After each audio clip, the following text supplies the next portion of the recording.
Hello friends, welcome to my YouTube channel Echo Aftab. Today we have come to the last phase of demand analysis.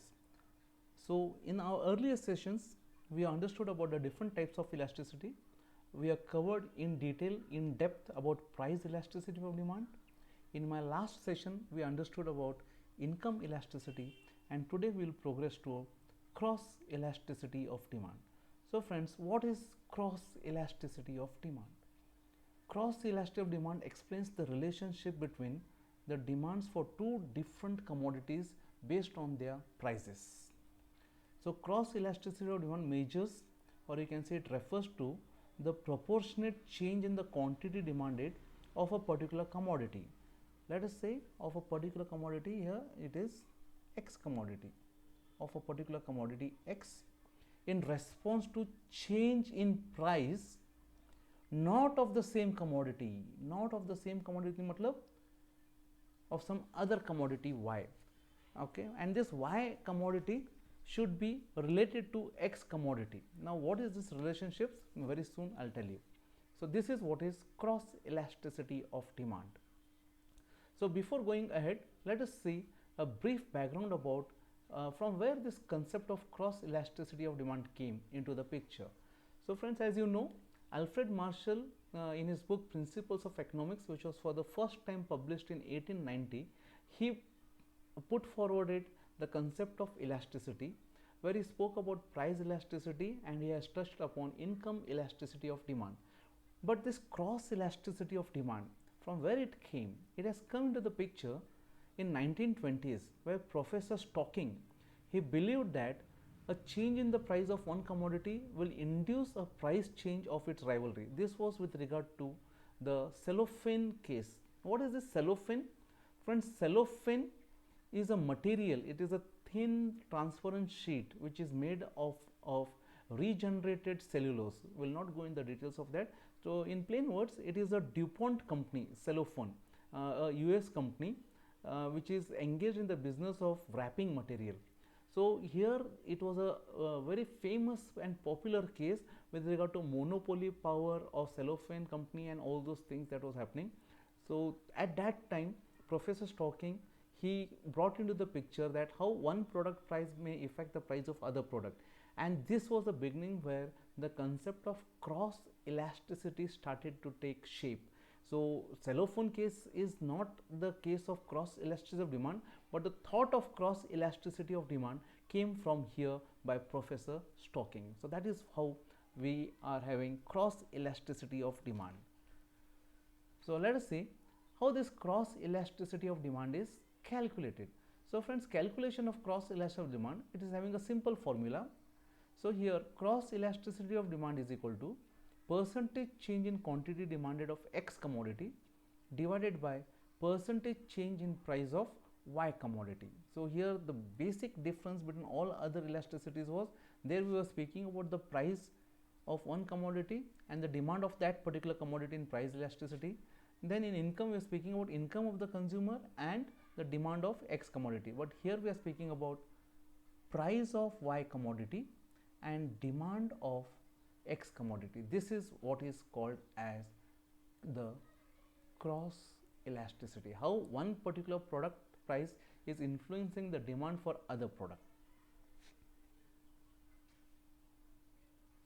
So when you speak about cross elasticity, here also there are different types of cross elasticity. The first one is zero cross elasticity. In this case, friends, the CE is equal to 0. What is this? So the cross elasticity of demand has zero value where there is no change in the quantity demanded of X commodity because of the price in the change in price of Y commodity. Now how to explain this thing? I have taken the graph, that is a quantity demanded of X commodity and price of Y commodity. Now let us say, friends, this quantity demanded of X commodity is, it is something I would like to say, it is, let us say, milk, and the price of Y, so Y I would like to say it is something, let us say it is salt. So there is some price of salt in the market, some XYZ price is there, and there is some demand for milk in the market. So if I say the demand for milk Q naught, here it is. So this demand for milk is not based on the price of salt, it is completely independent of this price. So if I say the price of salt in the market is P1, and at the same time consumers in the market are buying milk of this particular quantity Q naught. So let us say P naught and Q naught. Now if the price, let it increase or let it decrease, it will have in no way any effect on the quantity demanded of milk. So though it is not related to each other, if you want to show it that there is no relationship, we can say that this is how the demand curve is, which is completely independent of the price of Y. It is nowhere changing, the demand is nowhere changing because of change in price. Why this is happening? Because these two products, salt and milk, are completely unrelated products. In no way there is any type of relationship between this product. So cross elasticity, in that zero cross elasticity, it is applicable for which type of goods? Where the elasticity is zero is applicable for unrelated goods, those goods in which are not at all related to each other in any form. That is what is zero cross elasticity of demand. The second one is, friends, positive cross elasticity of demand.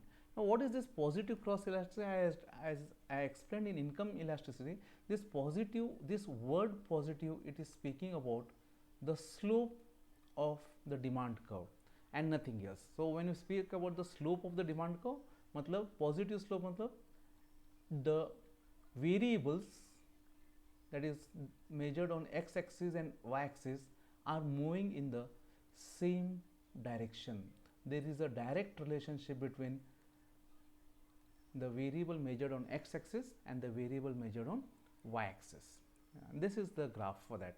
So the cross elasticity of demand is positive if the quantity demanded of X commodity increases with the increase in price of Y commodity. Now what is this? So here you can see on X axis quantity demanded of X commodity and on Y axis price of Y commodity. So I will like to say here that let us say this is what price of coffee and this is quantity demanded of tea. Now let us say in the market the consumers are having certain amount of demand for tea. Let us say the consumers are demanding Q naught amount of tea, and at the same time the price of coffee in the market is, let us say, 10 rupees. So now what will happen? Those customers who prefer coffee, now if the price of coffee increases from rupees 10 to rupees 20, what it means is that coffee has become dearer. Coffee has become dearer, matlab it has become costly. Now this 100% jump in the price of coffee from 10 rupees to 20 rupees, the customers will feel that it is costly. So what will they do? Instead of purchasing coffee at this particular price, they will shift from coffee. So there is a shift from coffee to tea, and this shift, what will happen? It will increase the demand for tea from Q1, from Q naught to Q1. So this you can see, because the price of coffee has increased, the demand for tea has increased, and this has happened. So here both these variables are moving in the same direction, and when this is happening, we say this is a positive sloping demand curve. Positive sloping demand curve when it is happening and both the variables are moving in the same direction. Now you can see, I told you the commodities that we are measuring on x axis and y axis should be related to each other. So what is the relationship between coffee and tea? We know it very well. Coffee and tea are something that will not go along together. They are rivals. So this is the case of goods which we call them as substitutes. So in case of substitute goods, the cross elasticity of demand will always be positive. So positive cross elasticity of demand is related to substitutes. It may be any substitute. So the first thing that we need to know is, whenever we are measuring cross left demand and if the goods in question are substitute, remember we will be having the demand curve with positive slope, and this positive slope is named here as positive cross elasticity of demand. Friends, moving ahead, the last type of cross elasticity of demand is negative cross elasticity of demand. Again, same concept. What is this negative? We are speaking about the demand curve which is having negative slope. So what is this? We will understand it with the help of the diagram. Again, in the diagram you can see we are taken price of Y commodity and quantity demanded of X commodity. Now you can see the demand curve is downward sloping from left to right. So see here, now I will call this as price of petrol and demand for petrol cars. So let us say when the price of petrol was 60 rupees, many customers preferred to buy a petrol car, so the quantity demanded was Q naught. Now you can see in recent days the prices are inflating. It has become 60, then it became 70, and now it has touched to 100 rupees. So most of the customers who are sitting on the fence to buy the car, now what has happened, because the price of petrol has increased from 60 rupees to 100 rupees, the quantity demanded of cars will fall from Q naught to, let us say, some amount Q minus 1. So this particular moment the price of petrol is increasing and the demand for car is decreasing, and you can see car cannot run without petrol. So when car cannot run without petrol, matlab this two goods, petrol and car, are complementing each other.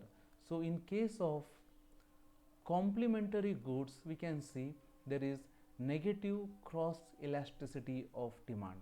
So this is with regard to complementary goods. So here if the price of petrol is increasing, and because of which the demand for diesel cars, if it is increasing, then it becomes positive cross elasticity, because petrol and diesel are substitutes. But here what I am telling, petrol and car, four-wheeler, are complementary goods. So this is the case of negative cross elasticity. So friends, it's very simple. Now to tell you the derived formula. So cross elasticity of demand, Cy, is equal to delta Qx divided by delta Py. This x is regard to quantity demanded of X commodity and y is with regard to price of Y. The same here. So here this particular thing, delta Qx upon delta Py, is our slope. So friends, remember, when the slope is positive, it is our substitute goods that are in question. But if the slope is negative, then it is complementary goods that is there in the question. Remember that. And when we speak about substitute goods, the price of one commodity, if price of Y commodity increases, quantity demanded of X commodity also increases. This is in case of substitutes, and the slope will be positive. This slope will be positive. On the other hand, if the price of Y commodity is increasing and quantity demanded of X commodity is decreasing, this always happens for complementary goods. And when I am speaking about complementary goods, the slope will always be negative. This is what is the formula to calculate cross elasticity of demand.